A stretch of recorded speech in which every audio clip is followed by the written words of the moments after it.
Hola, soy Isadora Salas Prianti y en este video y presentación veremos algunas definiciones y operaciones básicas en el área del álgebra lineal, así como definiremos qué es la matriz identidad y la matriz inversa. Comencemos con lo básico, esto es definir lo que es un escalar, o scalars en inglés. Los escalares son números, o bueno, un escalar es un número. Este es un número el cual puede pertenecer a los reales, naturales, complejos, racionales, irracionales, etc. Son literalmente números, como el 8, el 17, o como ya dijimos complejos, como el 3 más 4pi, el que se les ocurra. En cuanto a los vectores, estos se definen como un conjunto ordenado de números. Los vectores, o vectors, eh, son ordenados, porque el lugar o posición que ocupan cada elemento nos van a ayudar a distinguirlos. Se debe de especificar qué tipo de números contiene, o sea, si son naturales en el espacio n o reales en el espacio n, enteros en el espacio n, especificando qué número es n, claro, pues nos representan puntos en el espacio. Estos vectores se pueden escribir como renglones. En este caso sería un vector renglón y como columnas este se llama vector columna. Aquí podemos observar unos ejemplos de vectores. El primero es un vector columna con n componentes, al igual que un vector renglón con n componentes. Tenemos x sub 1, x sub 2, hasta x sub n. Pues recordemos que la posición de cada elemento nos ayuda a distinguirlos. Después tenemos un vector columna en los naturales en 3 dimensiones. Aquí lo podemos ver. Donde podemos ver que el componente 1 de este vector columna, es el 1. Justo este número de aquí.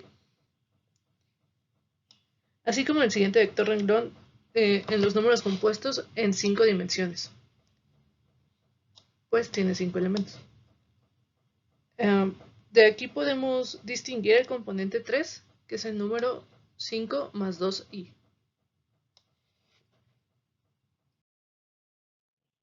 Pasamos a las matrices o matrices en inglés. Una matriz es un arreglo de 2 dimensiones y se denotan como una letra mayúscula en negrita y cursiva. Además de que especifica cuántos renglones y columnas tiene. Esto es una matriz de m por n, donde m representan los renglones y n las columnas. Si A es una matriz con el mismo número de columnas y renglones, se dice que A es una matriz cuadrada. Aquí, al igual que los vectores, identificamos cada elemento con la diferencia de que ahora tenemos dos subíndices para diferenciar entre columnas y renglones. Esto es que, por ejemplo, el elemento sub i y sub j se encuentran en el renglón i y la columna j. Como información adicional, también decimos que los vectores son matrices de un renglón o columna. Aquí de ejemplos tenemos una matriz m por n, es decir, de m renglones y n columnas. Aquí la podemos ver. La siguiente es una matriz de 2 por 2. Al tener el mismo número de columnas y renglones, decimos que es una matriz cuadrada. Es esta de aquí. Y por último, tenemos una matriz de 3 por 2, donde identificamos al componente 1, 2, que tiene el número 1. Es este de aquí. 1, recordemos renglones, 2, la columna. Es este de aquí, justamente. Lo siguiente a definir son los tensores o tensors en inglés. Estos los utilizamos en caso de que necesitemos un arreglo en más de dos ejes, pues son arreglos con varios ejes y se denotan con 3 subíndices. Aquí en la imagen podemos ver que son como agregarle otra dimensión a las matrices.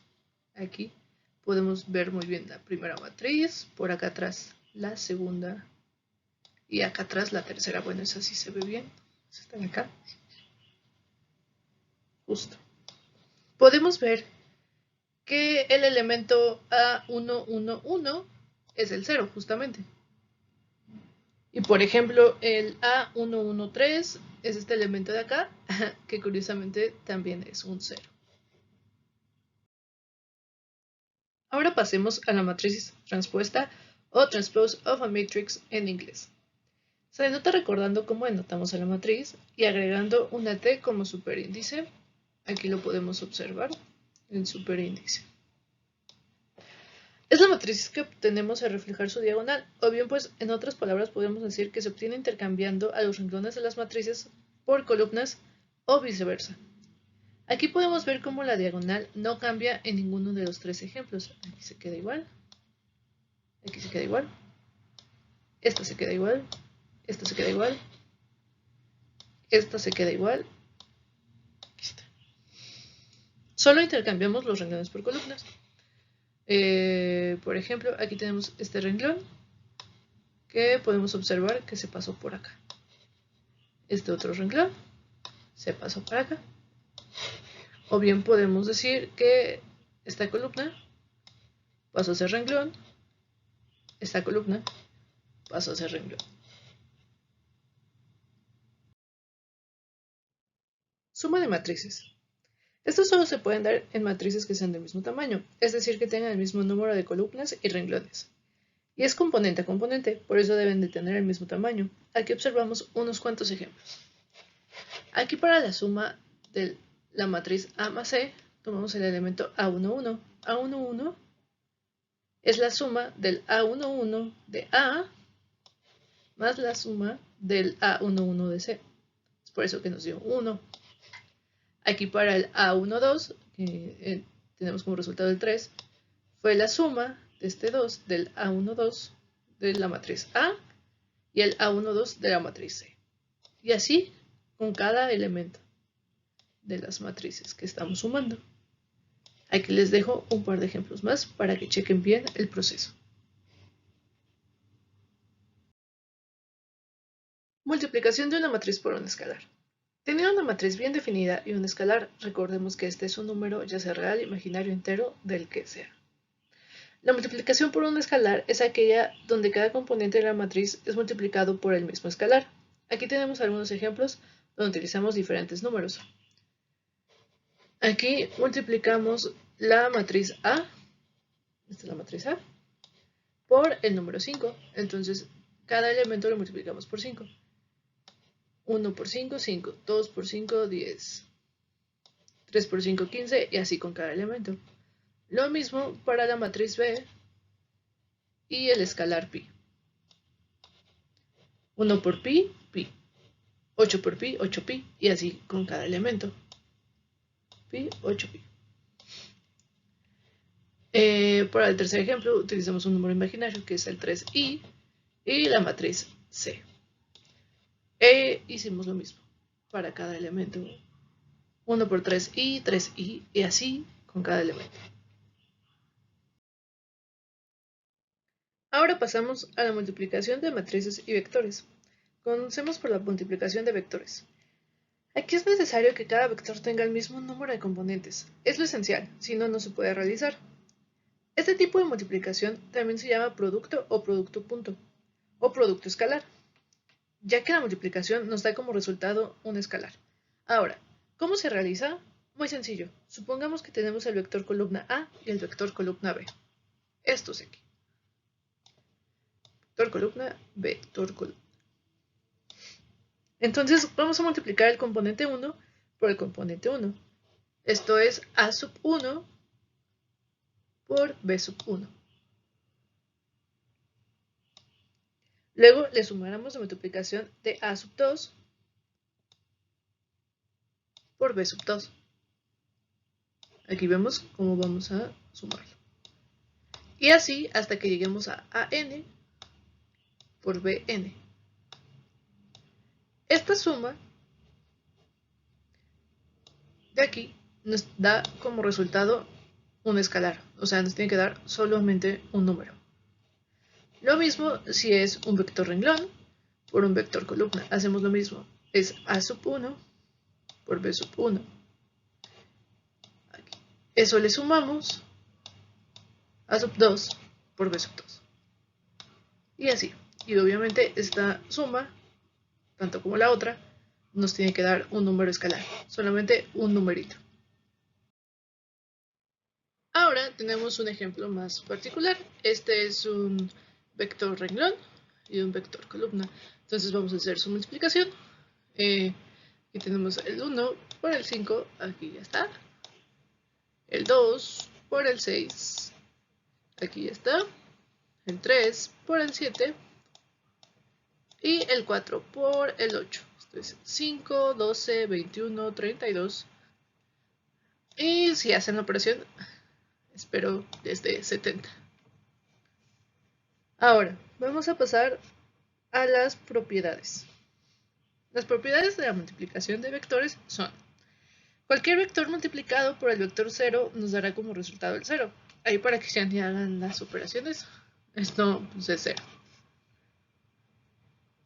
Cumple la ley conmutativa, esto es que al multiplicar el vector a por el vector b, me dará el mismo resultado que multiplicar el vector b por el vector a.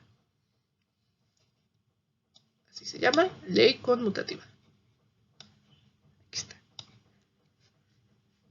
Cumple la ley distributiva, esto es que si hacemos la suma antes de multiplicar nos dará el mismo resultado que si primero multiplicamos y luego sumamos. Ley distributiva la cumple. Conmutativa. Y acá también cumple que el orden de los factores no afecta el producto con los escalares. Pues si primero multiplicamos por el escalar y después multiplicamos por el vector, nos dará el mismo resultado que si primero multiplicamos los vectores y después hacemos la multiplicación por el escalar. O sea, esto nos va a dar el mismo resultado. Multiplicación de matrices. Esta sola está definida si el número de columnas de la primera matriz es igual al número de renglones de la segunda matriz. Ojo aquí, porque sí nos importa el orden de cada matriz, pues lo que dice a grandes rasgos es que tenemos la matriz A con m renglones y n columnas, y también tenemos la matriz B con n renglones y p columnas. Vemos como la primera tiene el mismo número de columnas que la segunda el número de renglones. Pues ahora lo que vamos a multiplicar no es elemento por elemento, sino columnas por renglones. La multiplicación de elemento por elemento es una operación especial llamada producto de Hadamard o producto sabio, y se escribe de la siguiente forma. Aquí lo podemos observar. Aquí está. Pero bueno, regresemos a la multiplicación de matrices. Veamos más gráficamente esto con unos ejemplos. Aquí tenemos la matriz B y la matriz A. Vemos que cumple que la primera tiene 2 columnas y el segundo tiene 2 renglones. Entonces, aquí ya podemos hacer la multiplicación. Como C va a ser la multiplicación, vamos a definir el producto aquí. El elemento A11. El elemento A11 es la multiplicación de el primer renglón por la primera columna. Aquí como lo tenemos. Es 3 por 1, como en los vectores, 3 por 1, más menos 2 por menos 2. Todo eso nada más va a ser el elemento A11. Ahora, el A12 sería la multiplicación igual del primer renglón, pero ahora por la segunda columna. Entonces tenemos 3 por 3, el menos 2 por el 4. Todo eso es el elemento A12 y así con los demás elementos de toda la matriz. Y nos da como resultado esta matriz. Ahora, vamos a definir la matriz D. Ahora la multiplicación de A por B. ¿Vieron? Aquí era la multiplicación de B por A. Aquí es la multiplicación de A por B. ¿Qué cambia? Por ejemplo, aquí tenemos que utilizar el primer renglón con la primera columna. Para empezar, esta multiplicación ya es diferente a la de arriba, que aquí nos dio 7. Esta de acá nos va a dar 18. Como podemos ver, no tenemos los mismos resultados. O sea, de hecho, toda la matriz es diferente. Entonces, tenemos que poner mucha atención en que cumplan esta condición. Y además, el orden en cómo lo vamos a multiplicar. Ahora veamos las propiedades que cumple la multiplicación de matrices. La ley asociativa, multiplicando primero B por C y el resultado después se multiplica por A, o sea, B por C, luego multiplicamos A por este resultado, ojo, que esté en ese orden, es igual a multiplicar primero A por B y este resultado después multiplicarlo por C. Debe ser en este orden, porque como lo vimos en el ejemplo pasado, los resultados son diferentes y además luego no se pueden hacer. O sea, a la derecha tiene que estar este elemento, a la izquierda debe de estar este elemento, para que utilicemos sus renglones y de la otra sus columnas. La ley distributiva. Si primero sumamos y multiplicamos A por eso, es lo mismo multiplicar primero por A y después sumar estos resultados. Esta sí cumple. La ley asociativa también.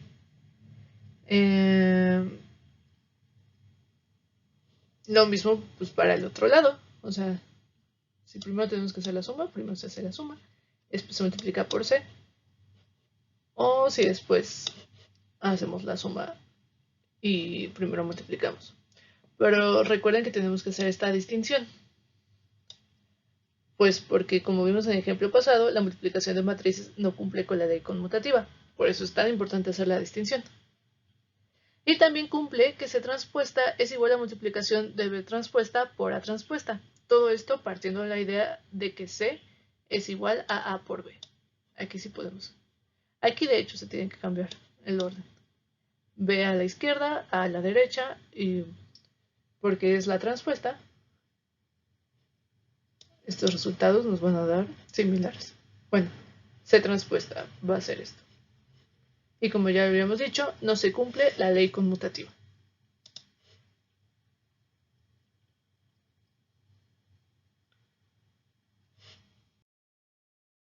Matrices y vectores como sistemas de ecuaciones lineales. Partamos de la idea de que la matriz A por el vector X nos da igual a un vector B, y esto representa un sistema de ecuaciones lineales. Supongamos que A es una matriz de M por N, que ya conocemos, al igual que el vector B, que tiene M componentes. Ahora, el vector X es el vector que contiene nuestras incógnitas. Estas deben ser N, pues tiene que cumplir que tiene N columnas para poder hacer esta multiplicación. La multiplicación de aquí. Ahora, esto se vería representado de la siguiente forma, como un sistema de ecuaciones. Aquí tenemos el elemento A11 de la matriz A, el elemento A12, el elemento A1n, y así con todos los elementos que contengan la matriz A. Aquí podemos ver las incógnitas del vector X. Este no lo sabemos. Aquí son las n. Y aquí tenemos también los números que ya conocemos del vector P. Estos números ya los conocemos. Los que no conocemos, recuerden, son las X. La X. Esto es lo que queremos encontrar. Okay. Después veremos cómo se resuelve, pero aquí podemos ver cómo es que planteamos todo el sistema de ecuaciones a partir de estas matrices y vectores. Pasemos a la matriz de identidad y matriz inversa. La matriz de identidad, llamada Identity Matrix en inglés, es una matriz de n por n componentes, o sea, es una matriz cuadrada, la cual se denota como I sub n, donde n representa el número de componentes. La matriz de identidad es el neutro multiplicativo en las matrices. Es decir, si multiplicamos cualquier matriz A por la identidad, este no cambia ningún componente. Aquí podemos ver. A por la matriz identidad es igual a A, al igual que la matriz identidad por A es igual a A. Recordemos, A también tiene que ser una matriz cuadrada para que se pueda cumplir que estos dos son iguales y que se pueden hacer. Claro está.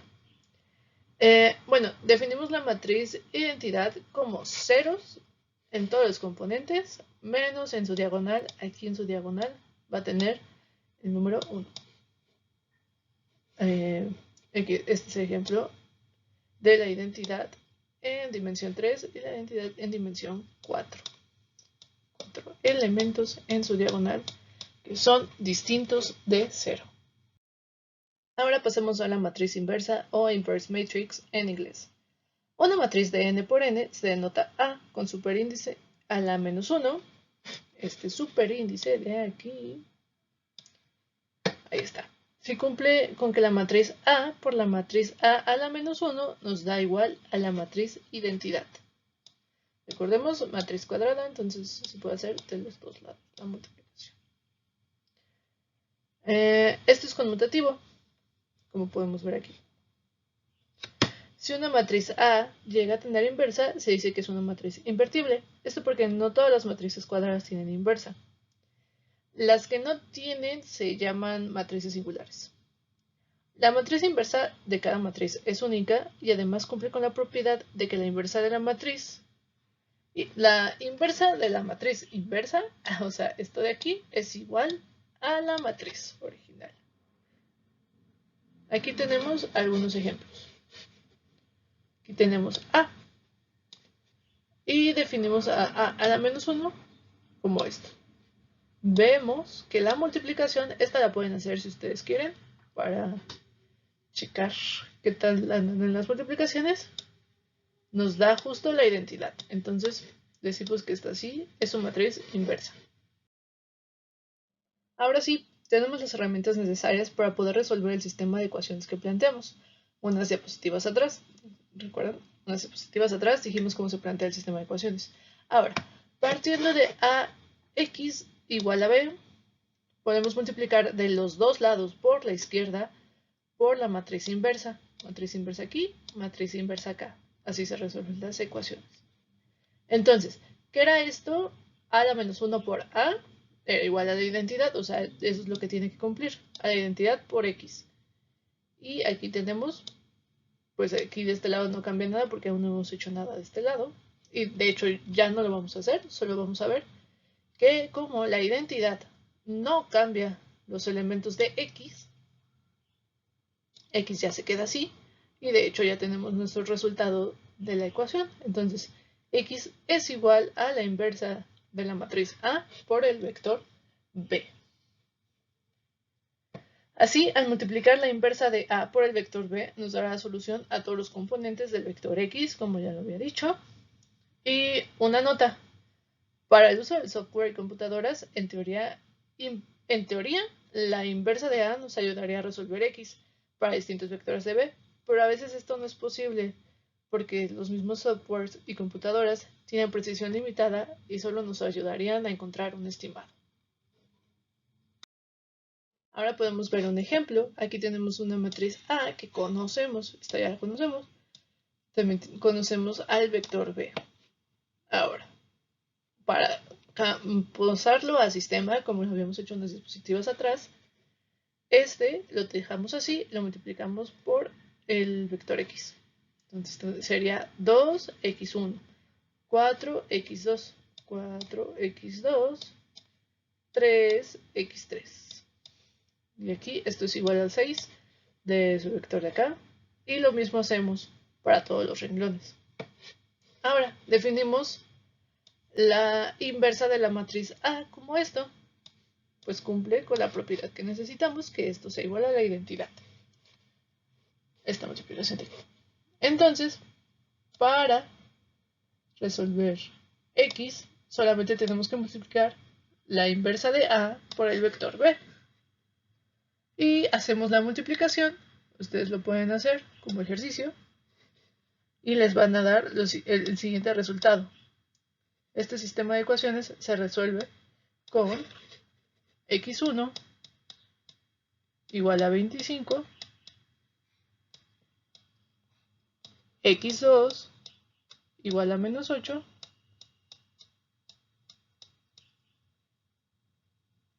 y x3 igual a menos 4. Aquí ya tenemos resuelto lo que es el sistema de ecuaciones. Muchas gracias por su atención. Recordemos que el curso está basado en el libro Deep Learning, que se encuentra en la página deeplearningbook.com.